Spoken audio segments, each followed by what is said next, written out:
Barstool boss and pizza rancor Dave Portnoy, I don't know, I'm out of my mind today, has blasted the race baiters who believe Caitlin Clark is only popular because she is white. Monica McNutt recently suggested that Caitlin Clark's popularity comes down to her being a white girl from the Midwest. She downplayed the idea that it's her historic stats, her elite passing ability, or her deep logo range shooting that has transformed the game and broken records. That is a narrative that is very popular among the morons. Major moron, Monica McNutt, how she has a job, I absolutely know, at ESPN, said, well, you know, she's in the Midwest, she's popular, and let's face it, she's a white girl. Really? Okay, let's examine. But Dave Portnoy isn't staying quiet on this. He comes back armed with viewership numbers that directly challenge McNutt's race-based framing. And when you actually look at the data, her argument starts to fall apart under scrutiny. If you're a Caitlin Clark fan and you disagree with McNutt's take, drop where you're watching from, city, state, or country. All right, let's get into it. Caitlin Clark is a superstar, not a female superstar. She is a superstar. We were coming to see Caitlin Clark play. She moves the needle. The WNBA has been looking for someone who moves the needle. Let's talk about the statement from ESPN analyst Monica McNutt that has sparked a wave of backlash across the basketball world. During an interview with BBC special correspondent Katty Kay, McNutt made comments about Caitlin Clark that immediately went viral and lit up social media. She said, "Why her? Same thing. Why her?" Well, I was just about to say same thing for Angel Reese when I had a chance to cover their games. But I think Caitlin represented, and again, some of this to me probably is not fair to her because it was not anything that she said or was truly based on her personality, but she was a white girl from the middle of America. McNutt essentially implied that Caitlin Clark's huge popularity is driven mainly by her identity as a white player from the Midwest rather than her elite skill level, work ethic, or on-court production. Many fans push back strongly on that interpretation, arguing it overlooks what Clark actually brings to the game, her record-breaking scoring, deep shooting range, and overall impact on how basketball is played and watched. And so she represented a whole lot to a lot of people, whether that is truly what she prescribed to or not. We can all say she is a dynamic basketball player and a force both on the court and the marketing sense. But I do think, same thing with folks that may have fallen in love with Angel Reese that may or may not have agreed with everything they had to say either. We attach our fandom to these icons for all types of reasons. The reality is that Clark put up 19.2 points, 5.7 rebounds, and 8.4 assists per game in her rookie season. Those aren't just solid numbers. They're elite by any standard. Beyond the stats, her court vision, deep-range shooting, and creative passing have clearly influenced the way the women's game is being played and discussed. And looking at the business side, the Indiana Fever are reportedly set to appear in 41 nationally televised games next season. That level of coverage is generally driven by audience demand and viewership interest, which is tied to how much attention and engagement a player brings to the league. Caitlin Clark, the people's champion! Let's get it! That's a deep one. Bang! Just announced that Caitlin Clark and the Fever will be playing 41 of 44 games this year on national TV. They're coming to watch the other girl, right? Right? Bang! Teams are moving their games with the Fever to NBA arenas so they can sell more tickets. How about that? Bang! Angel Reese attempted a three this deep. I think she might dislocate her shoulder. Bang! You want some butter with that bread? Butter. Butter. Butter pecan! Bang! McNutt's comments, critics argue, overlook the highlight reel plays that have made Caitlin Clark a national sensation. From long-range logo three-pointers that stretch defenses to their limits, to no-look passes that split tight coverage and clutch performances in high-pressure moments, Clark has consistently produced standout basketball moments. Supporters say those abilities are rooted in skill, timing, and basketball IQ, not background or geography, and that her impact on the game comes from what she does on the court rather than who she is off it. I believe there's actually a debate on who was Rookie of the Year last year. Imagine being that delusional. Bang! People need to understand she saved this league. Powder, there's no TV deals, no ad sponsorships, heck, no shoe deals for you, Angel Reese, no McDonald's money. The league losing millions of dollars each year. She saved them from bankruptcy. Time to be grateful. Bang! 93% of her games on national TV. She's like that!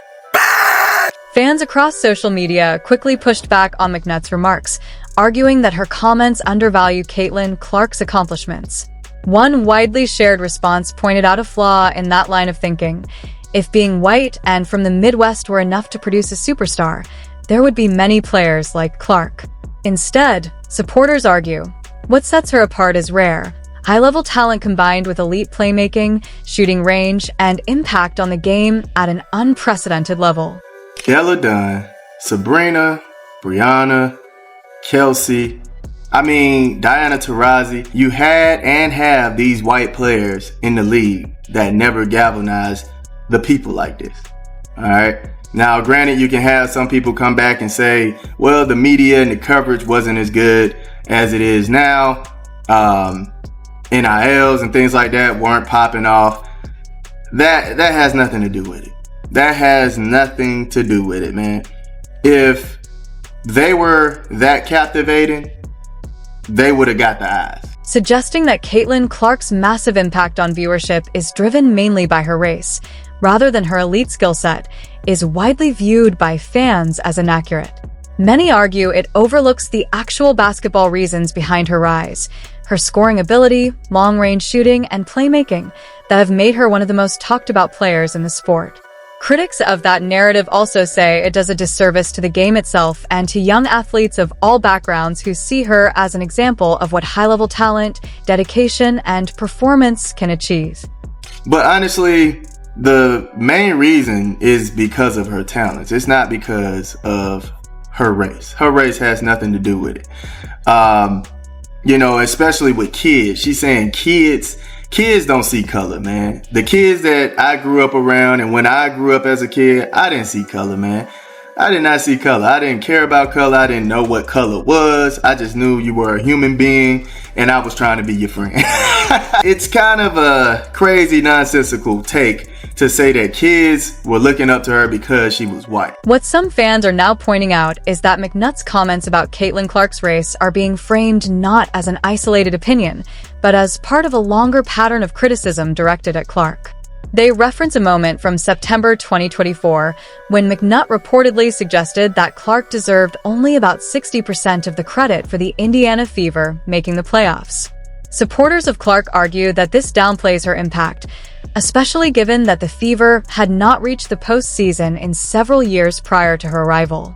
From that perspective, critics of McNutt's take believe it minimizes the role Clark played in transforming the team's performance and visibility in a very short time.